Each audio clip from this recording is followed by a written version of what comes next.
We are live with another installment of Informed Resistance, which is Public Citizen's new substack, where we are unpacking all of the affronts of the Trump administration and sharing details of the lawlessness we're witnessing, talking about how to fight back and also what we can do going forward. Today, we are so excited to be speaking with my friend, Dorian Warren, co-president of Community Change. It's an organization founded back in 1968 by civil rights, labor, community leaders fighting to end poverty in America. So, Dorian, welcome. Thank you so much for joining me. Thank you for having me, Lisa. I'm very honored to be on Informed Resistance with you. Excellent. Well, we've been doing lots of work together, our organizations, both the defense, nitty-gritty work of building resistance to authoritarianism, as well as the planning for looking ahead, thinking about what it might be like if we have a different Congress, if we get a governing moment in 2029. So I think I wanted to start with a very broad question for you. Community change works at the local level, the state level, all the way up to the national. So I'm interested in your take on this interplay in this moment between offense and defense. What's moving people right now? What are you all hearing resonating at the community level? That's a big first question. I think if I were to summarize what we're hearing from, I would argue, thousands of conversations at the local and community level, broadly, it's people feeling a lack of agency and power to shape their own lives. That there are powerful forces, powerful people that have more say over their lives than they do. And that's everything from when they access the healthcare system, feeling a lack of agency and power over their own bodies and autonomy, to folks looking for work, to people maybe just laid off. Like there's across the board, people on SNAP and Medicaid in this moment. Across the board, we are hearing ordinary people say, I don't have agency and power over my life. And I don't have voice in our current political system. And so there is a sense, and I'll close with this question, there is a sense that either people check out or they want to burn it all down. And it's understandable, both of those positions. If a system designed to exclude and depress participation, of course you would want to check out, or you'd be so angry that you just want to burn it all down because it's not working. Yeah. Yes. And it's interesting. It's people are experiencing this pull away or this intensity, and it's translating really interestingly, I think, to our allies here in DC. As people in Congress are thinking about how to respond to their constituents and what the expectations are. It feels like the main thing they're hearing is, "I want you to fight. Things feel hard, and I need you to fight." I don't know if that's your sense of Congress right now as well. I think that's right. I think, and by the way, I'd be curious what you're hearing because you have a large base of folks that you talk to too. So I want to know what you're hearing too, Lisa. Yeah, I do think there is a dividing line in this moment. Maybe we could call it like a healthy polarization in the sense of, are you going to go with the status quo? Or are you going to fight for something new? Meaning, are you going to defend the most vulnerable? And that requires a fighting stance, given what we're up against. And are you going to fight for the next and new thing that brings freedom and justice and democracy to all? Because being in the mushy middle doesn't cut it anymore. Not in this moment. And so there's a sense of like people asking a question on the political clock. What time is it? And are you going to stand and fight, of which there is a long legacy and tradition of movements who have stood up to authoritarianism and oligarchy, and pick your other multi-syllable term for what we're living through? Are you going to fight? You're going to stand up and fight? Because when ordinary people do it, then the elite should definitely be doing it.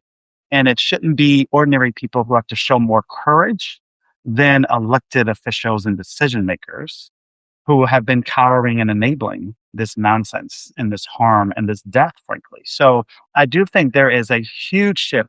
We call it a vibe shift of people really just asking the question, whose side are you on? And are you going to fight or not?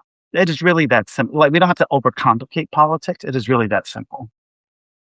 Yes, I agree. I think that is what we're hearing. And I think it manifests in a bunch of different ways. People people feel like they're fighting themselves for their lives sometimes when we think about ICE and the threats that people are Yes. experiencing in their own communities, but also for their rights, things that they should expect from their government. They should be able to have health care. They should be able to afford things in their day to day life, whether we're talking housing or groceries or childcare.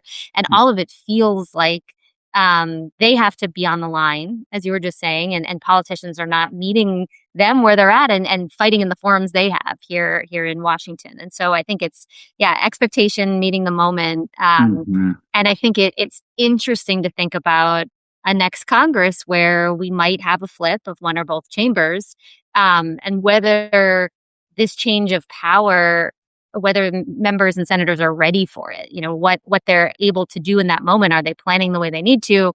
I'd love to get your take on what your thoughts are on that. Are our members and senators ready? And if they're not, like, what is important? What should we be pushing to get them there? I think a handful are ready. I don't think the majority are ready. And so it is our job as part of a broad movement, a pro-democracy movement, a movement for justice, to get them ready. Because, and I'm not naive about, listen, I would love for our elected officials to be profiles and courage and to be out there and doing all the things. And if we're being honest, that is generally not the norm for particularly elected officials who claim they're on the side of democracy. And Mhm. and actually, I gotta say, Lisa, there is a way in which watching the radicalization of the right, the MAGA takeover of the Republican Party, it is something to behold objectively in terms of Mhm. the courage on their side to move their agenda boldly, and frankly, to move in a lawless manner, in a criminal manner. Let's be honest, right, about what's been happening the last year and a half. But like they don't care. They're just doing and we're still like, oh my God, punching down at like trans people and others that we think aren't gonna allow us to win. That is our response collectively to at least from some quarters of our broad tent, is to punch down instead of punching up. And so I think it is ultimately always the job of movements to create the pressure and frankly, to create a crisis for elected officials on our side to do the right thing. I'm all about persuasion all the time. We're in a conversation now, we're putting things out in public. We all do persuasion work all the time. And it is necessary, but often not sufficient. And so let me just be really clear and blunt. Like all elected officials, and particularly ones on our side, have to feel the heat. Everybody has to feel the heat. They have to feel the fire coming from people who are angry, who are full of rage in many cases, who want to tear it down, who want something different. And so we have to force our elected officials and decision makers to get to the right place sometimes. Yeah, I agree with that. And I think this Congress has been kind of a big lesson to many of them. They've watched No Kings mobilizations and seen where the voices of the people are. They've seen these demands for them to fight. They failed at earlier inflections in this Congress. They failed to use the power of the budgeting process to take stands on topics. And I think they learned that that's not okay, and every leverage point has to be used. And I think the way they stood together fighting for healthcare, willing to shut down the government, that was an important learning moment that they would get, that people would understand that they were fighting for them and they would get credit in a different way. And so Yes. hopefully, those kinds of lessons, they can take it with them into a moment where they have more power. That's the thing I'm most curious about, interested in right now. If they're not, and this includes us too, like we can't, if they win, we sort of wipe our hands and say, okay, go forth and govern. They have to keep feeling this heat Yes. so that they do the right thing when they have a little more power, when they have gavels. So I don't know if are you all thinking about that? Like what it should look like when Trump's still in office, 27, 28, leading into the next general election. But if Democrats have some power, Yeah. how they should operate and comport themselves. I mean, I think it's at least two things that I love.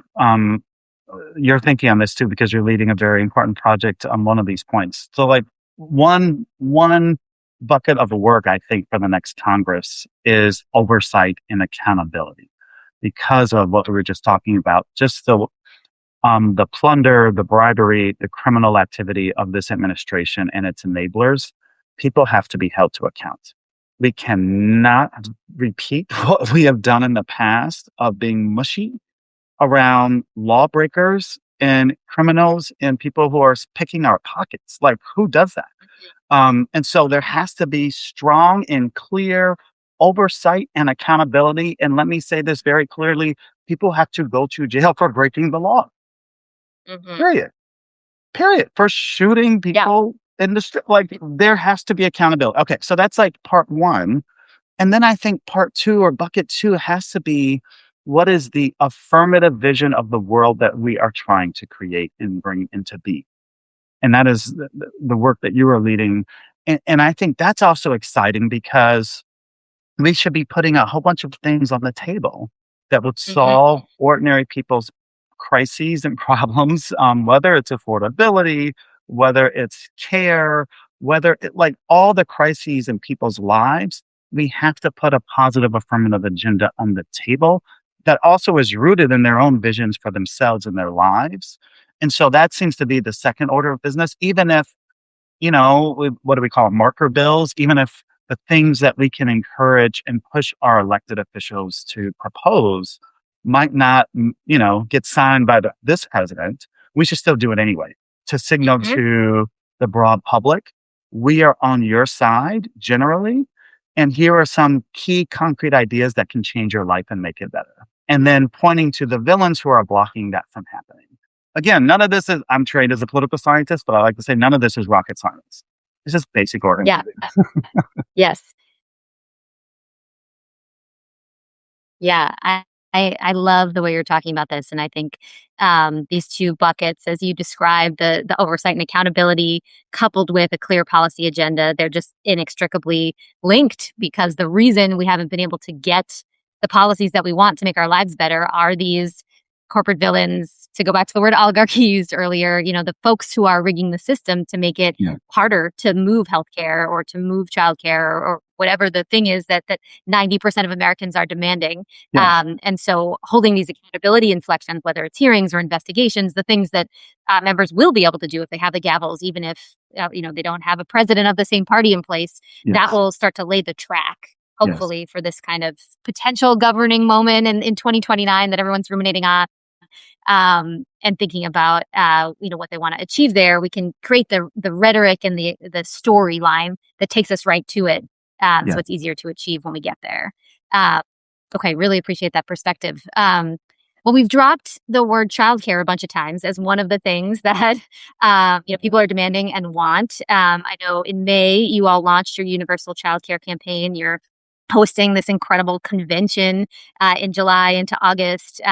So I just wanted to ask you to tell listeners a little bit about that. And then also, I think maybe the context, how childcare Right. is connected to your all's mission and for tackling poverty and what's changed under Trump, obviously, to make things harder. Oh my goodness, so much to say, Lisa. So thank you for the invitation to talk about childcare, and it's very personal for me because I do have a 2-year-old uh, that we currently pay a lot of money for childcare um, in Yeah. in the district. So okay, so let me say three things. One is for our mission and North Star of ending and abolishing poverty in America. The way we got to childcare is the basic fact that it eats up for many, many families at least a third of their budget. It rivals housing and rent as the biggest portion for, especially for young families, of their household budget. And frankly, it is unaffordable. In many, many places, in many states, it is more than in-state college tuition to send a child to childcare for the day. And we know from the science that 0 to 5 are the most important years in a human being's life. And we treat that period like shit as a country. We don't care about kids generally, collectively. And so what would it look like if we said, if that's true, if 0 to 5 is the most important time in a child's life, and the fact that so many parents like me hand my kid over and trust the providers and caregivers with our children's lives, why can't we invest publicly in the collective good and ensuring that everybody has access to high quality, free universal childcare. And here's the other really important part. The care workers doing that work, with overwhelmingly women, overwhelmingly Black and brown women, why should they have to live in poverty and make poverty wages for that critical work?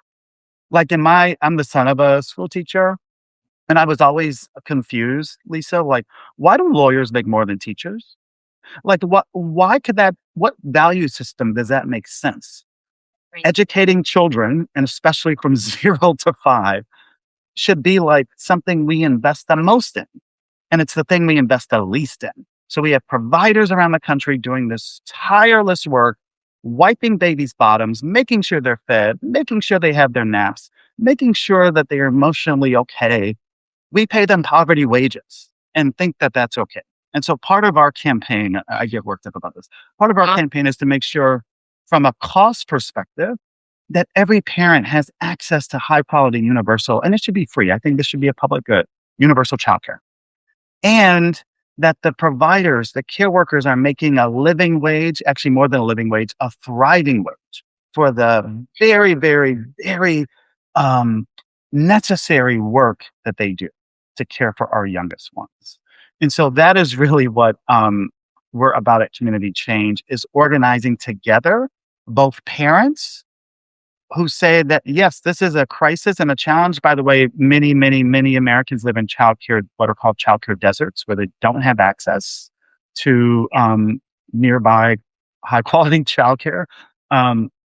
So how do we combine organizing parents who have said repeatedly, we want childcare, we want affordable, high quality childcare, together with the providers and care workers who are saying, we love our children, we love this work, but it'd be nice if we didn't live in poverty, working full time, doing this critical work, this essential work. And so when you bring providers and parents together, that's a powerful political force.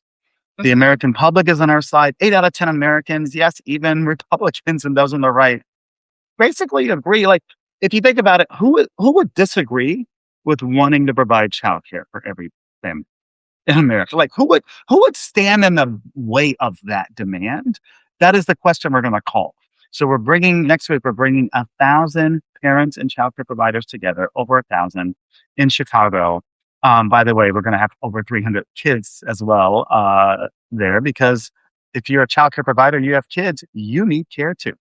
And so we're going to have a whole bunch of kids, but we're going to have over 1,000 providers and parents coming together to see themselves collectively and to get a sense of their own power and agency, and to organize, have conversations, strategize together. And then from there, we're going to launch what'll be a big campaign to win universal childcare in this country, whether it's next year or 2029. That's amazing.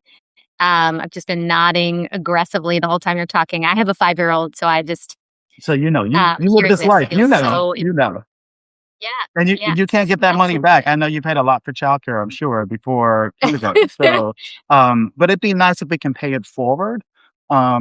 Like 1 year, just to say, like 1 year of childcare for my 2-year-old, 1 year of childcare is more than I paid in 4 years in my state college.